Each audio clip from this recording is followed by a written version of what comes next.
De nombreux chrétiens sont confrontés à la question de la dîme. Dans certaines églises, on accorde trop d'importance à la générosité. En même temps, de nombreux chrétiens refusent de se soumettre aux exhortations bibliques concernant les offrandes au Seigneur.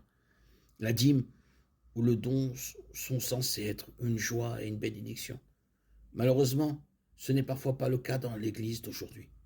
La dîme est un concept de l'Ancien Testament. Elle est une exigence de la loi selon laquelle les Israélites devaient donner 10% des récoltes qu'ils cultivaient, du bétail qu'ils élevaient au tabernacle. Lévitique 27-30, Nombre 18-26, Deutéronome 14-24, 2 Chroniques 31-5.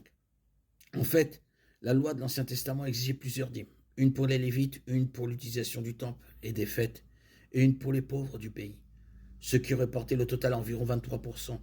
Certains considéraient la dîme de l'Ancien Testament comme une méthode de taxation pour subvenir aux besoins des prêtres et des Lévites dans le système sacrificiel.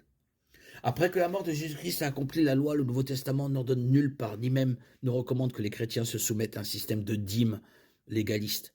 Le Nouveau Testament ne précise nulle part un pourcentage de revenus qu'une personne devrait mettre de côté, mais il dit seulement que les dons doivent être proportionnés à ses revenus. 1 Corinthiens 16:2.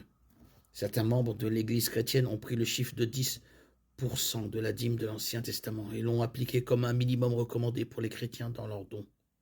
Bien qu'aucune dîme ne soit exigée du chrétien, le Nouveau Testament parle de l'importance et des avantages de donner. Nous devons donner selon nos capacités. Parfois, cela signifie donner plus de 10%. Parfois, cela peut signifier donner moins.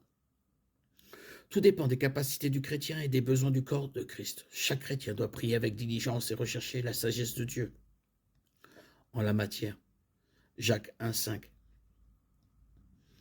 Si quelqu'un d'entre vous manque de sagesse, qu'il la demande à Dieu, qu'il donne à tous simplement et sans faire de reproches, et elle lui sera donnée. Par-dessus tout, les offrandes doivent être faites avec des motifs purs et une attitude d'adoration envers Dieu et de service envers le corps de Christ. Que chacun donne selon sa résolution, sans regret ni contrainte, car Dieu aime celui qui donne avec joie. 2 Corinthiens 9, 7.